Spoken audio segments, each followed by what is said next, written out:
Okay, first of all, thank you very much for agreeing to this interview. We're really, really grateful that you are doing that. And usually we start with some introduction, but to be honest, I want to just jump right into the questions. So we will talk about psychedelic therapy and especially your experience with it. Yeah. Okay, that's fine with me. Yes. Let's do that. Yeah. So, okay. First off, I would like to start with a couple of questions about your person. What do you do, and how would you describe your job? Yeah. So I am basically working as a psychiatrist and psychotherapist in private practice here in Switzerland. And as this, my everyday job is just doing psychiatry and psychotherapy with all kind of patients coming. That can be from severely ill people with schizophrenia to more people that come because of psychological problems like burnout or whatever. So the whole spectrum is what I do basically every day. And I think we will talk later about my psychedelic work, which is only a small part of my occupation. Okay. And how did you become interested in psychedelic therapy? Yes, that was just by chance. When I started my training as a psychiatrist, I heard at that time, that was end of the 1980s, that there were a few therapists in Switzerland able to work with MDMA and LSD. And I was just going to one of them and asked for an experience, what I thought would be a single experience, just by curiosity. But it was a very deep experience for me, also showing my psychological pain and all that. And I had the impression I need more of that kind of experiences and also help.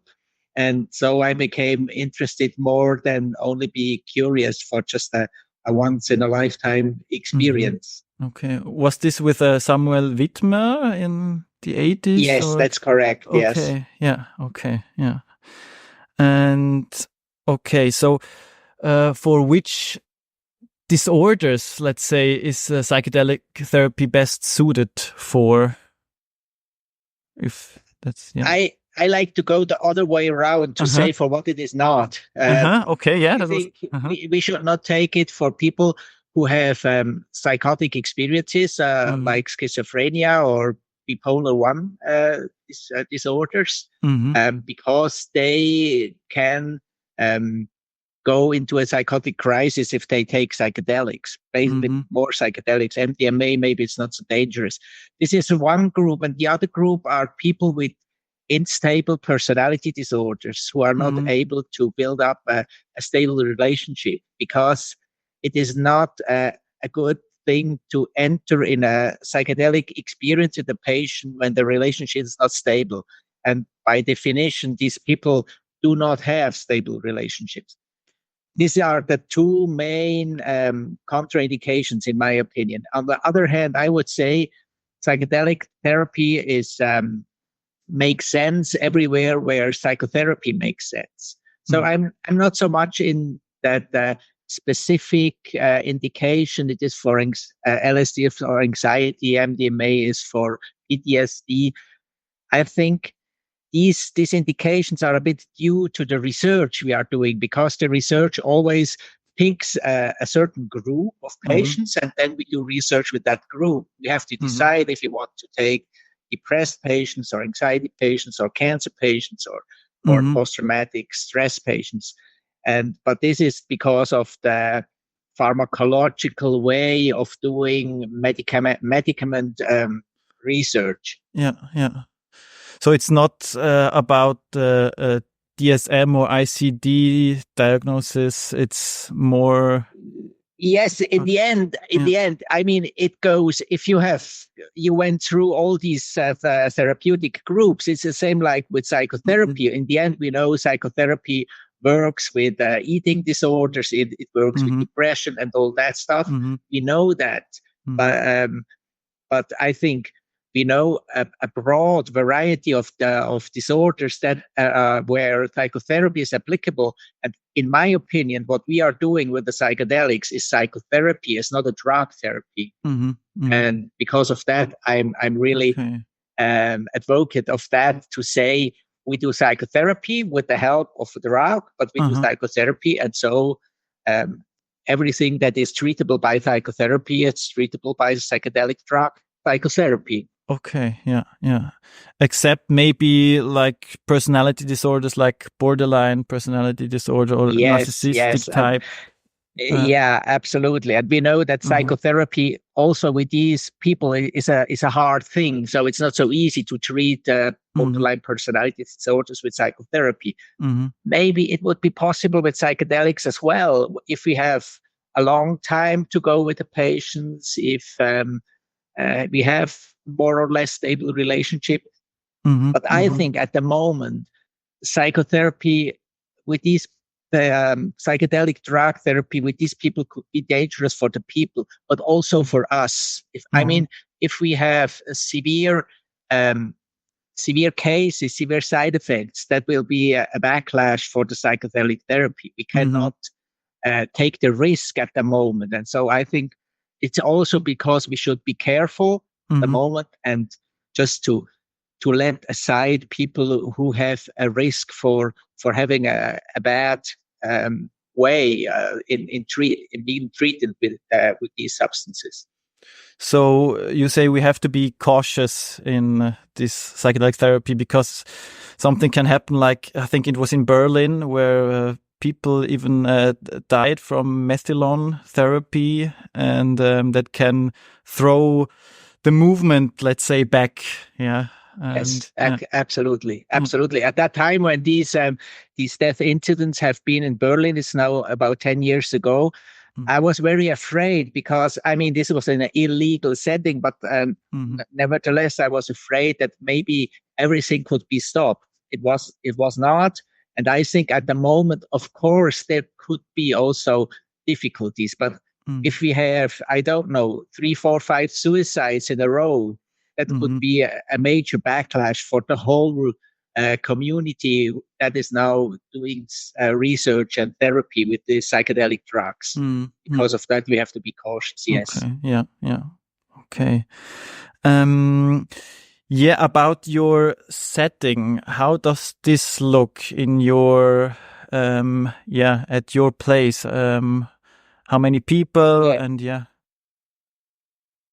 I have two kinds of setting which I'm working in. That the one is an individual setting where we do research and also some therapies.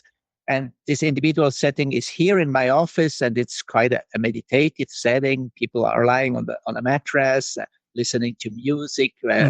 Between is silence, and I'm there present all the time, and we have small talks maybe, or sometimes even only touching. I guide the people through the experience by being present mainly. And this music and silent, it's a nice atmosphere. So this is the individual setting. And the other thing I do, we have individual approval for doing therapy. We call it compassionate use. And this compassionate use program, I do also group therapy with a friend of mine. And we put together our patients, and we make a group of 10, 12 people. Yeah. Also a third therapist, a female therapist. So we are 2 male and 1 female therapist.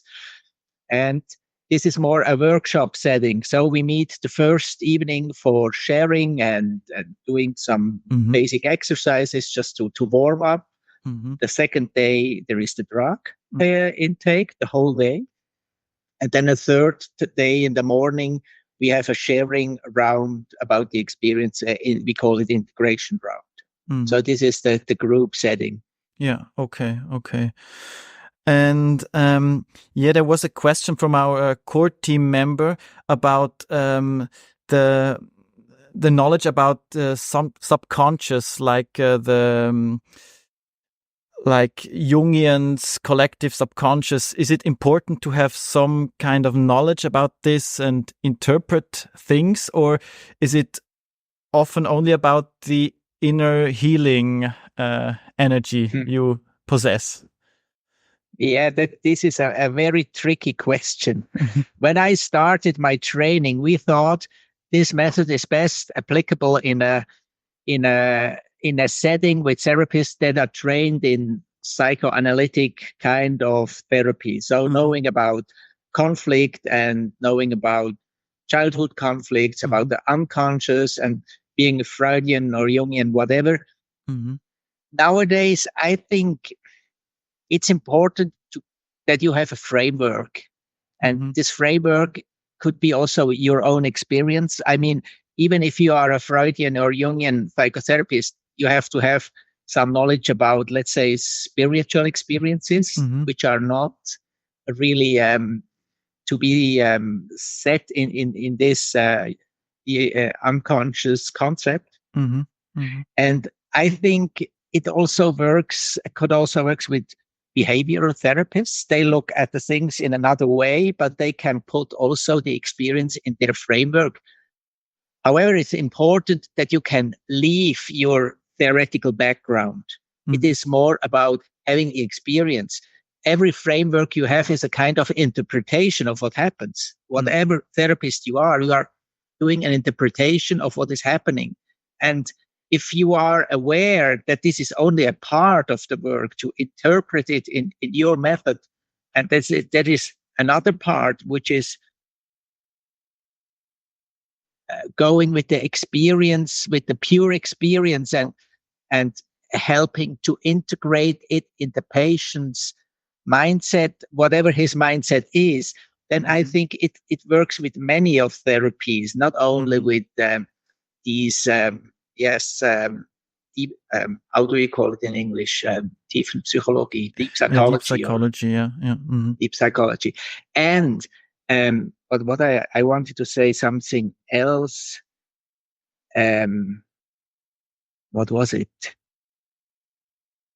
No, I think maybe I come back to that, but I hope you understand what I mean. Yeah. That now I think we have to leave a little bit. Yes, what I wanted to say. What happens is also what we call regressive states. So really going back into early childhood. You have to be a therapist who can imagine what it means to go back in early childhood. In early childhood, difficulties, stress, and offendings or something that was wrong in childhood. You have to have a framework about that. So if you are the pure behavioral therapist, maybe that does not work because you cannot follow there. Okay, yeah. But yeah, that was a question that some people asked, which psychotherapy school should you work as, or should you be trained as, as a psychedelic therapist? What's the best suited psychotherapy school? Yeah. I cannot say what is best. I think it has to be a therapy school that also accepts that we cannot explain everything. We cannot analyze and interpret everything. So like acceptance and commitment therapy, for instance, that works also if you have to accept some things. You cannot change it. And I think that is a deep experience for many people, that you are confronted on a psychedelic experience with things you cannot change. Like, for instance, when I work with cancer patients, this is mainly about acceptance. We cannot cure the cancer and we cannot explain the cancer. It is not due to unresolved conflicts or bad mother or whatever. It's not the reason for the cancer. So we have to find a way that people can go their way and accept what happens, accept even that they are dying. And there, I mean, it's good to have tools that allow you to follow the patients on that way. Okay, yeah. I think for these people, it's really helpful to experience this psychological death, maybe. Yeah. So it's maybe they experience something that after you die, that you, I don't know, become one with the universe or something like that. Yeah. That it's something that the ego dies, or these experiences. When I started this work, I thought that too, but I think that was not the case, because the concern of the people is not that they are the major concern is not the fact that they are dying. They say everyone has to die.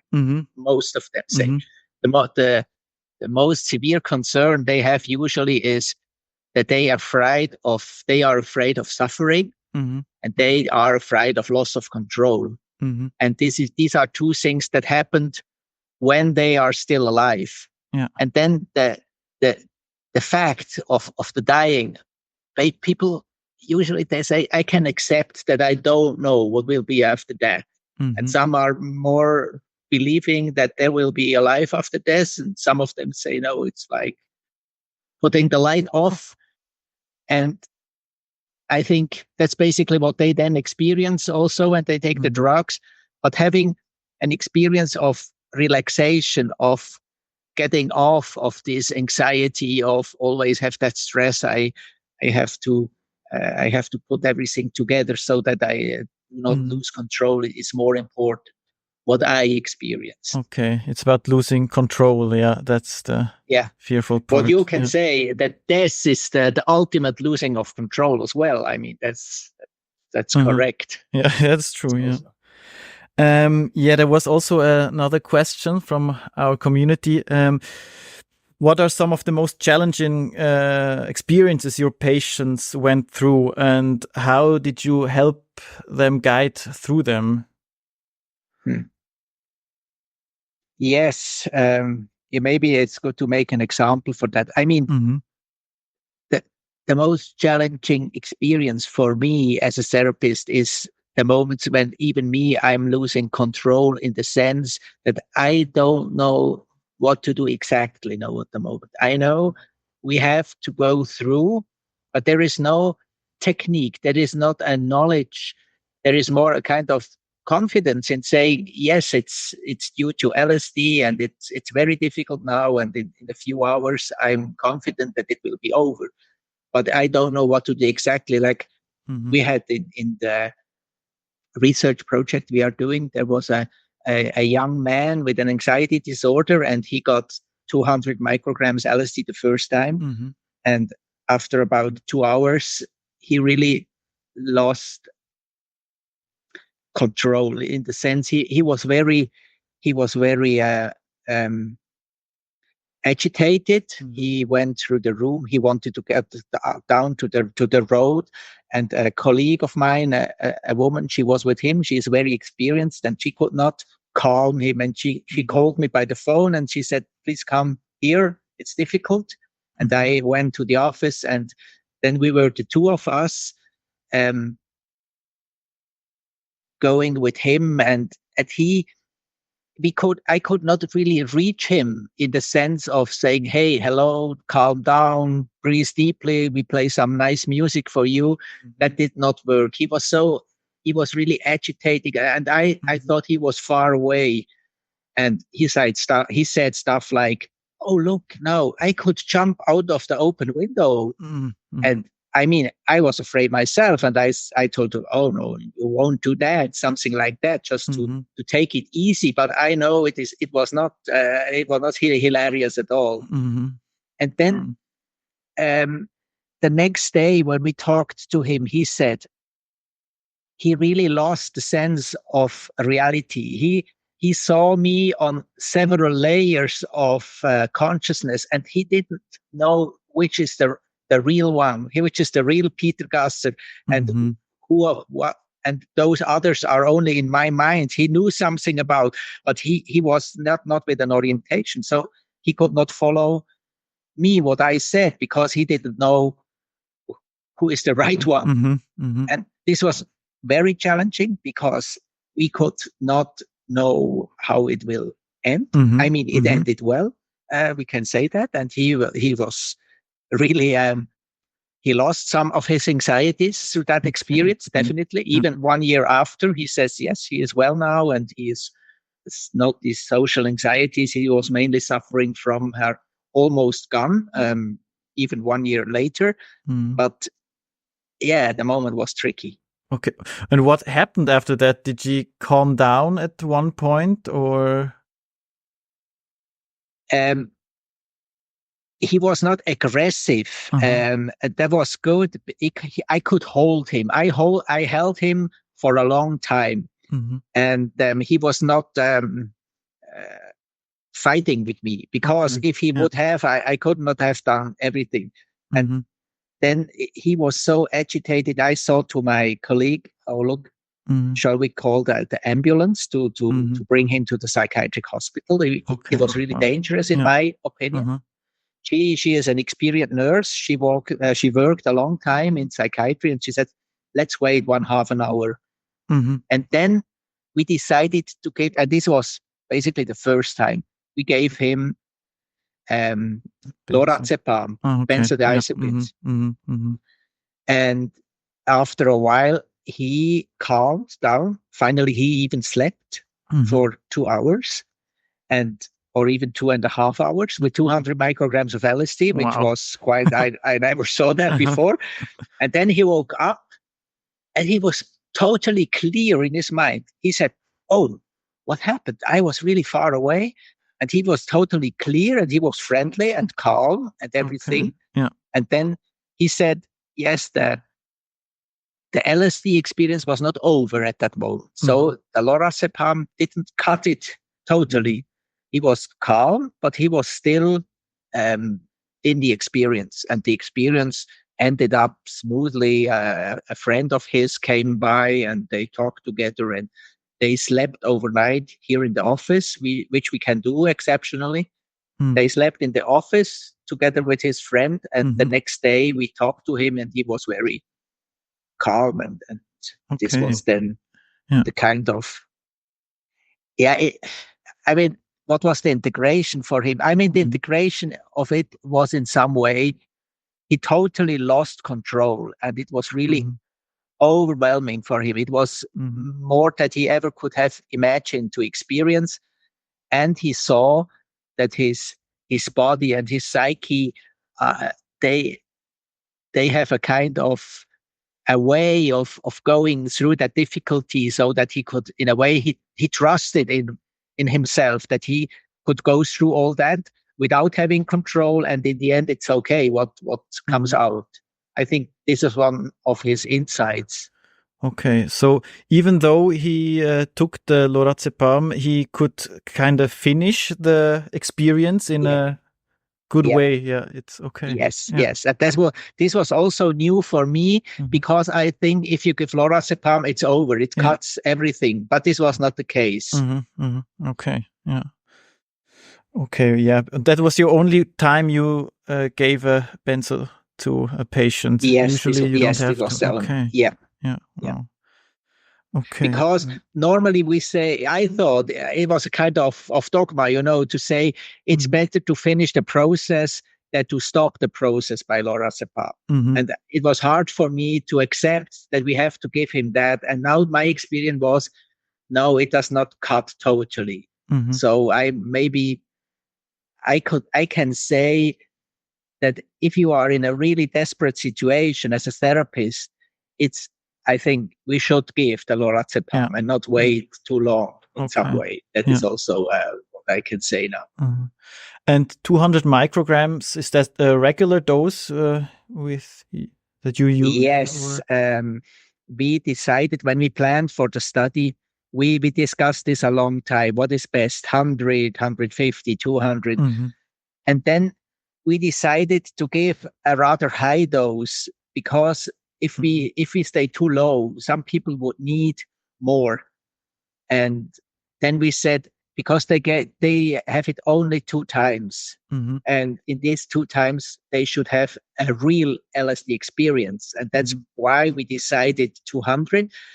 When I could go back and decide another time, I would rather decide the first time 100, the second time 200. because I think for those who never had LSD, and this is the majority of people coming, they are not LSD users coming to our studies. It's astonishingly fact, but it is like that. If they get it the first time, it's really a high dose. Okay. And you cannot say that for the small women it's too high, and for the big fat man it's not enough. It can be the other way around. Yeah. So we have a very thin woman, a small one, Italian origin, maybe 1.60 m high and 50 kilograms, and she tolerated very well the 200 micrograms. And for other rather strong men, it is very, very high. So you cannot, there is not a clear relationship between body weight and the experience. Yeah. There is no relationship, in my opinion, or not a clear. Yeah, and you mostly use LSD, but also MDMA, you said. And so the research I am doing with LSD, because this is in a way my way to help LSD to become a medication again. But when we do this compassionate use, we can use other substances as well. So we can also apply for MDMA. It depends also what is available. We cannot go to the black market and sell these drugs, buy these drugs. So up to now, we had no way to use psilocybin for compassionate use. There is no psilocybin for compassionate use. Maybe next year there will be here in Switzerland. Then we can also use psilocybin. In my opinion, psilocybin and LSD are not too far away from each other. LSD has a longer duration of action. Psilocybin is shorter. It makes it a bit easier, I think. Maybe the substance is also more smooth, a little bit smoother than LSD. But I'm used now to work with LSD. Yeah, but you have to stay with the patient for 8 to 12 hours then when you do the session. Correct. Yeah, that's correct. Yeah, and if you're two people, like you and the nurse, it seems to me that it can be really, how to say, expensive, to this psychedelic therapy. How do you see this problem? Yes, this is a big problem. It's not for research programs.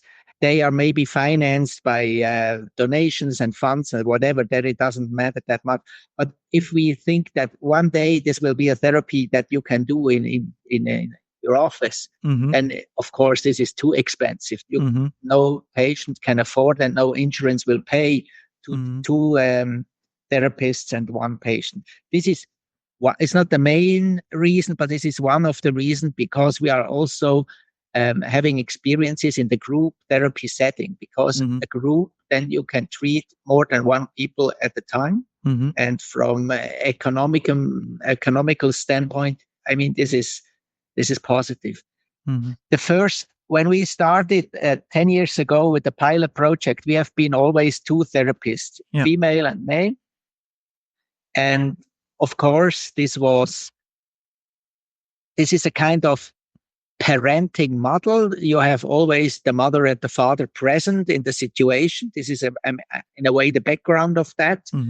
But I mean, this is not a reality even when you go to a normal psychotherapy. If you make even a deep psychotherapy of one therapist, and he is a male or female. So I think it's not necessary to have two. Now in the research project I'm doing now, we're only one therapist present. I mean, when this colleague called me, I was in the background. I thought I'm at home and you can call me if necessary, but normally it's only one therapist, one patient. But also this is too expensive in the end, I think. I mean, imagine what this will cost. I'm 10 hours. This is one working day. I'm only with one patient. If you really will have to pay for that, I mean, it's a therapy that is quite expensive. Yeah, I guess so. And how does the frequency look like when you have a regular therapy session, and when do you have the substance session, and how many regular sessions before that and after that? I did a follow-up investigation in the 1990s when these, I mentioned in the beginning of our talk, these 5 therapists in Switzerland who could do these therapies. They had about 170 patients treated in these 5 years. Yeah. And I sent them a questionnaire and they sent it back. And then there we learned, because there was no restriction. So these therapists could work as they wanted, that they could start and end therapy as long as it took. And we learned that in average, we can say the therapy goes 3 years. And in these 3 years, these patients have seven experiences with LSD or MDMA. That means 4 per year or 3 to 4 per year. And they have about 70 talking therapy sessions. Yeah. So every 10 talking therapy session, you have 1 psychedelic session. Yeah. So this was the therapy they were doing. And I think, I think this is quite realistic. It is not, in my understanding, the therapy is not for 1 or 2 psychedelic experiences. You cannot do a development needs time. A process needs time. You have to have some time for that. And I'm more familiar by thinking, even when the patients take psychedelic drugs, that makes it not faster, but it makes it deeper. So this is more my concept, that the therapy is deeper and it's more sustainable in some way, I think. But it is not said that we cannot heal everything within 3 months. Yeah. Okay. That's interesting that you say it's not faster than, regular therapy. Yeah. Okay. And, that was also a question from our core team. How do you view the use of psychedelics outside of the mental health sector, maybe for healthy people in a cultural way? How do you view that? Is that possible, or what's my personal opinion? Yeah. Look, I am a psychotherapist, and my main goal is to make these substances available for the medical system, for psychotherapy. That is that's my mission, if you want. I think there is people having very, very, very important experience outside the medical framework for personal growth experiences, even when they go to festivals or whatever. And I think comparing to the number of people taking these substances every week or every weekend, they are safe. For the majority of people, these substances are safe. And if they can take it with a personal benefit, I mean, I have nothing against that. And I think then the next questions would be, if I am for legalization of these drugs, and I would say not legalization in the sense that it is totally free, but regulation. So even alcohol is regulated. If you are under 16 years, you cannot buy beer in Switzerland. Yeah. And I think we need a kind of regulation for these drugs also, a kind of Metzinger called it a driver's license for psychedelic drugs. Yeah. And I think that's a good idea, something like that. You have to find the people for those this would be a danger to take it, and they shouldn't take it. But for the vast majority of the others, they can take it with benefit, of course. Yeah. I mean, there are different uses. People use it, I don't know, for self-exploration in their home, alone, or even at parties. And there's like this mental health, group who take it in the psychotherapy. Yeah. So I would like to come back to the last question, if you allow. Yeah. When I said it is not faster but deeper, I think it's also a kind of what the goal of the therapy is. I mean, a lot of therapies have for goal a reduction of symptoms, for instance, or resolving of conflicts, for instance. And I think psychedelic therapy is more about transformation. We are looking that people can transform in some way. They can overcome the depression in a way that her personality is growing, so that depression as a disorder is no more necessary. It's not basically about reduction of symptoms. And that's why I think it must go deeper, because transformation takes the whole personality. And like what I said, transformation is a kind of growing, and growing needs time. Okay, yeah. I think, Milan Scheidegger always talks about this transformational approach away from this substitutional way of psychiatry. And that was also my next questions about the future of psychedelics in the mental health sector.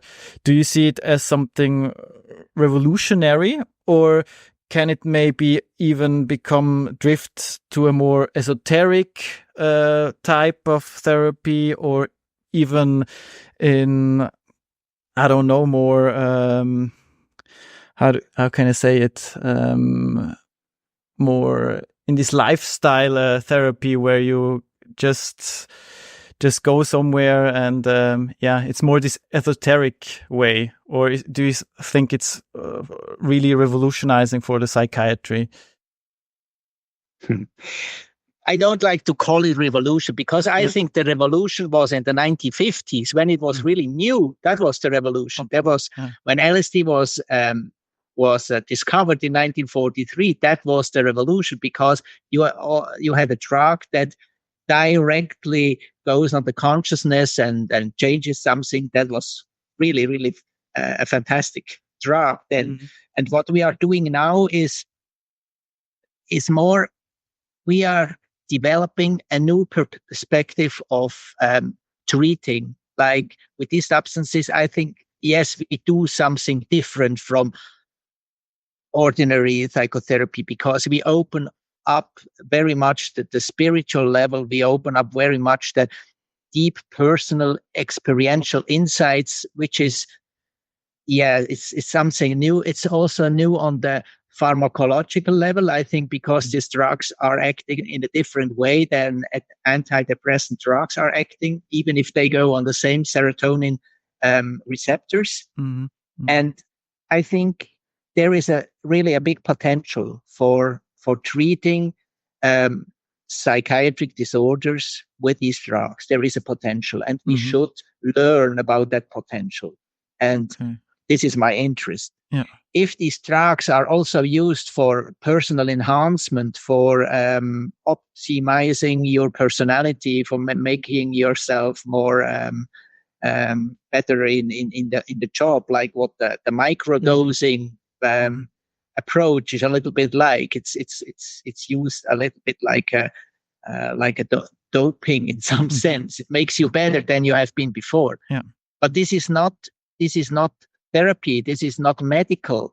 And I should have no judgment about that. I don't say this is bad. I don't like it very much, but I don't think that it's bad that people want to be better. I mean, I can understand, but this is not what I'm doing as a physician. My basic interest is helping people to overcome psychological disorders. Do you see any danger that in the future there will be like guru type people who facilitate psychedelics, and there are different guru type movements, maybe like the Kirschblütengemeinschaft and similar things like that? Yes, I think this is one of the most significant side effects these drugs have. I mean, LSD is a fantastic drug. It's not toxic. You can 100 times too much, even then is no danger for your body. Maybe it's a danger for your psyche. As I said, you can become psychotic. This is one danger. But the other danger is it gives power to the therapists. And it is really an enhancer for therapeutic relationships, because people really become very, very grateful, and they become intensely connected with me. And I think if I am too keen on having that, there is the danger that you have some kind of narcissistic inflation, and you want to be admired by the patients. And yes, I always say, when I choose the music, and I mean, I like the music I play. I don't play music which I don't like and all that. And when people say in the end, oh, the music was fantastic, every time it was just the right music at the right time, then I think, yes, I like my music, but I know this is also because of LSD. This is not because I am the magician that always knows which music is right. But you can interpret this the other way around and thinking, yes, I'm really special. I'm so special that I have a special intuition, and I play the right music, and people like me, and so on. I think, and this is a danger we should be very, very aware of, because yes, as I said in the beginning, I was in therapy with Samuel Whitmer, and I saw his development, and I think after a time our ways separated. He went another way than me, and I think this is one of the tragedies of his life. He didn't see what he is just seduced by these drugs and the way they offer for a therapist. Okay, yeah. Do you have any tips to stay grounded as a therapist when you Yes, stay connected with your friends and discuss these problems. I think for this narcissistic inflation is something we mainly do by our own, that we take back, and we think we are special and have a lot of ideas and special ideas. And I think to be in contact friends and colleagues also, to stay and to discuss it.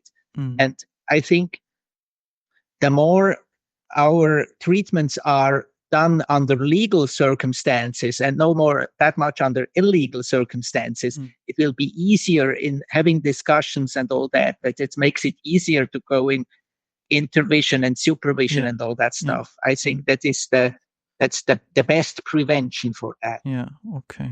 Great. I would like to go to some questions from the community. There are a lot of people ask questions on Facebook. That's this question. Yeah. How would you compare the change process in psychedelic therapy to psycholytic therapy? I think you once told me that these terms are more historical, and that you also use 200 micrograms. That's quite a high dose. But are there still differences in these two ways? Are they still existing? Yeah. Where to start? I thought it was more historical and things are coming more together, but I think there are basic differences, really. That what we are doing now in research is we give 2 times 200 micrograms of LSD. We do only a few talking sessions, 10 in 1 year, preparation, integration. So, and still, I think when we look at LSD more as a medication, then we have the impression we give this drug, this wonder drug, 1, 2, 3 times, and then everything is healed. And so seeing the research designs that we are choosing now are more psychedelic.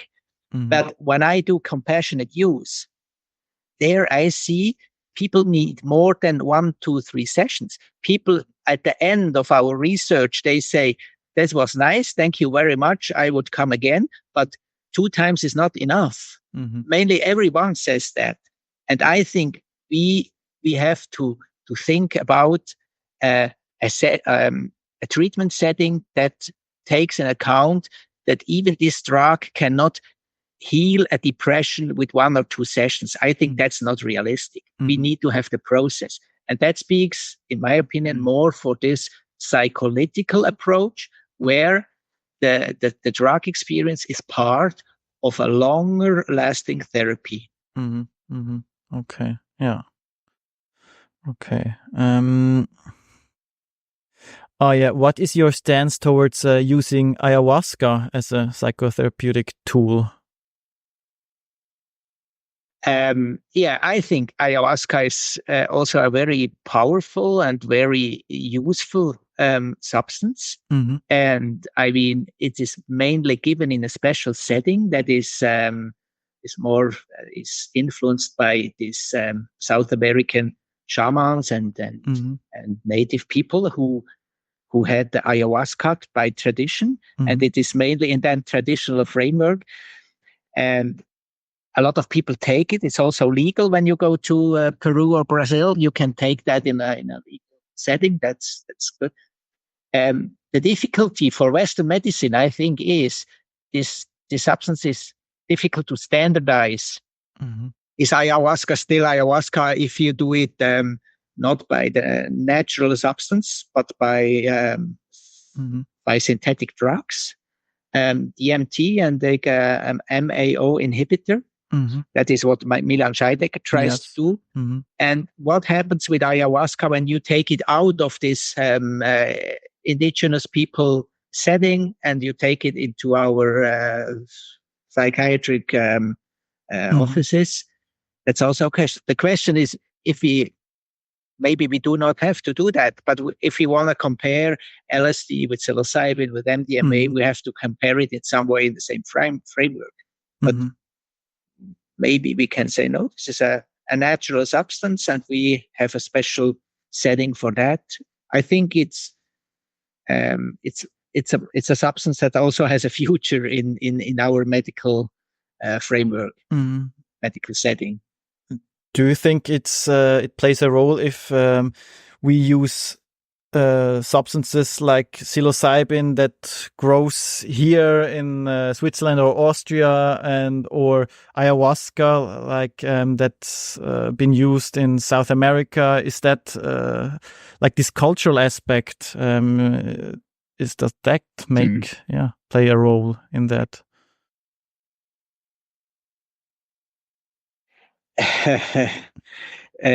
So I am trained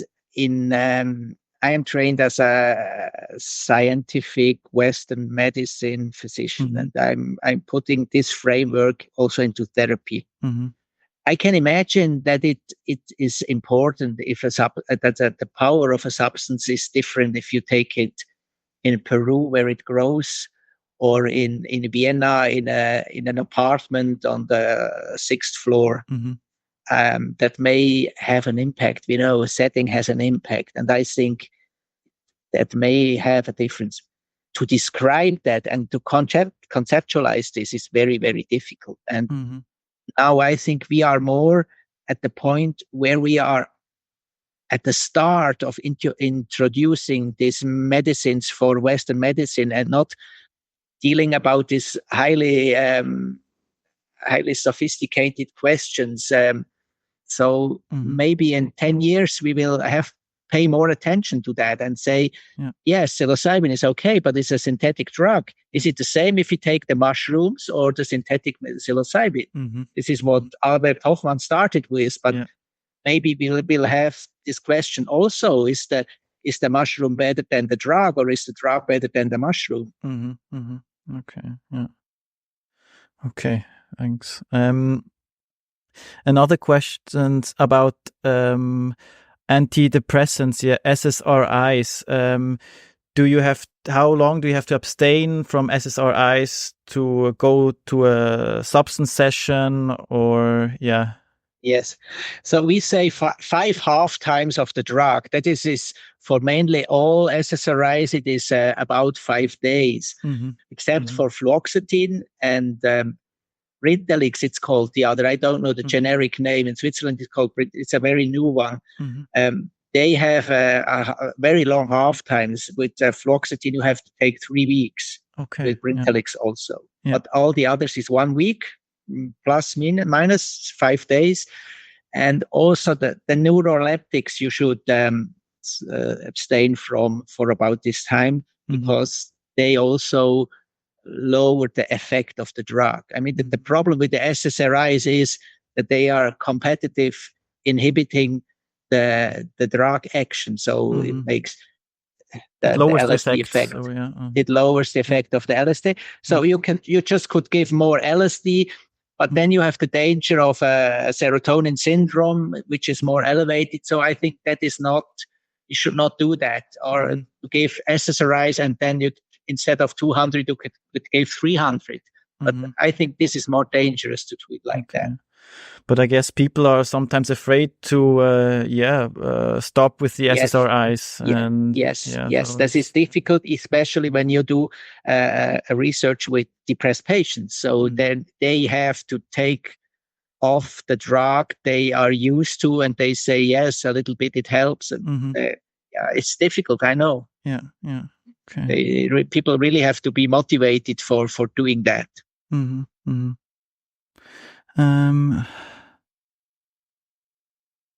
Okay. Okay.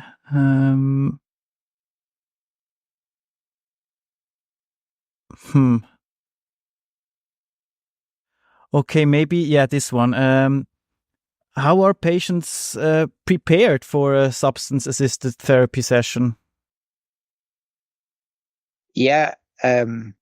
So for the research project, we do a screening. I do all the screenings just for looking if they meet all the inclusion and exclusion criteria. We do a basic examination and all that, and then they go to the therapist, female or male. We are a team, and then they do a kind of building up relationship and learning and knowing each other and answering questions and all that stuff. Is just building up a trustful relationship is the thing. That's the preparation, basically. Okay. Yeah. That means for the therapist, it's good to know something about the patient, just facts of his life, his childhood, his personal actual situation, his disorders and all that. But it's also about trusting each other on both sides. I have also to have, in some way, a good feeling with the patient to think, yes, with that patient, I can imagine we can do that together. If I don't have that, I would need more time for preparation. Okay. And from the patient side, the same. If he has no trust in the therapist, he should not enter a psychedelic session. But there are like 10 therapy sessions before, or no, it's our protocol says you have to have at least one. But if you need more, you take more. Okay. It is more important to say take as much as you need than to say take 10. Yeah. Because with some people, everything is clear after one session, then let's go. If you need more, we take as much as we need. Okay. It is in some ways the protocol. Okay. And are you currently working on a research paper? What are you working on at the moment? Yes, at the moment, some 10 years ago, I started with this pilot project with LSD in cancer patients, patients with anxiety, with life-threatening disease. Yeah. This was a small study, pilot study. Now we do a bigger study with 40 patients with the same issue. And beside of these patients with life-threatening diseases and anxiety, we have also a group with normal psychiatric anxiety disorders. And with these 40 patients with anxiety, we will have more reliable statistical results. This project goes, about 1 year now. With Corona, a little bit longer. We wanted to finish next summer, summer 21. But maybe it will be by the end of 21. Okay. Yeah. This is the research project I'm doing. Okay. Wow. Yeah. And the other thing are these compassionate use treatments, where we do. Compassionate use is not research, but we do a little bit of quality control, and we give questionnaires also to these patients what they experience, and we will administer even some more questionnaires for safety and for results of the therapy. We are just in preparation for that. Just that it's not really research, but it is more showing about what happens when they are in the compassionate use program. Mm-hmm. Okay. And then I'm not doing that project, but I'm a little bit involved. Mm-hmm. And the University of Basel is a project with cluster headache patients. Mm-hmm. It's a research now doing for cluster headache. Yeah. That's just starting now. And in Basel and in Zurich are 2 studies, one with psilocybin, one with LSD and psilocybin in depression. Okay. These are 2 projects, but I'm not involved in that. It's just are other people doing. Okay. Yeah. So, okay, I think we'll wrap it up soon. One last question. Yes. That's interests me. You're the president of SEP, the Schweizer Ärztegesellschaft für psycholytische Therapie. And yes. You are also offering this or facilitating this training, or you started in 2018, I think. And how is that going? And when is the next training going to start? Yeah. So, yeah, like me, I'm quite old, as you see. I'm 60 now, and in CERT, it is a medical society, are a lot of old people. Hello. Okay. And we said we should do a training because we have a lot of experience, and we will just bring our experience to young colleagues. Mm-hmm. And this is the reason for this first training group that is 3 years long, and it will end up 21. Okay. Yeah. Now, the question is, what will be the next kind of training? I think these old people like me, they should give it in younger hands. Mm-hmm. And I think a few of those who are now doing the training will be the teachers of the next group. Okay. And I think the group will be no more 3 years, maybe shorter, and maybe in cooperation with some university or so that it is more in the academic, it's more incorporated in the academic training system. Mm-hmm. So you get a diploma or a license or whatever. What we are giving now is no diploma, because you are you have not the right to do psychedelic therapy when you run through our training program. But I think it helps, of course. But there is no right for that you have when you did this training program. Yeah. So I think there will be a next training program, maybe shorter, and maybe in cooperation with the university. Okay, wow, that sounds great. Yeah, that you have a diploma in the end and with the cooperation. Yeah, so does it sound great? I'm happy to hear that. Yeah. Okay, so we are at the end of the interview. Thank you very, very much for your time. I thought this was really, really interesting, and I think we learned a lot. Yeah. I'm pleased to hear that. Yeah. Yes, you're welcome, and all the best. And we are making all the best with this Corona situation, don't we? Yes. Yeah. So stay safe. Yeah. In this. Yes. Corona. You too. Thank you. Bye. Bye. Thank you. Bye. Bye.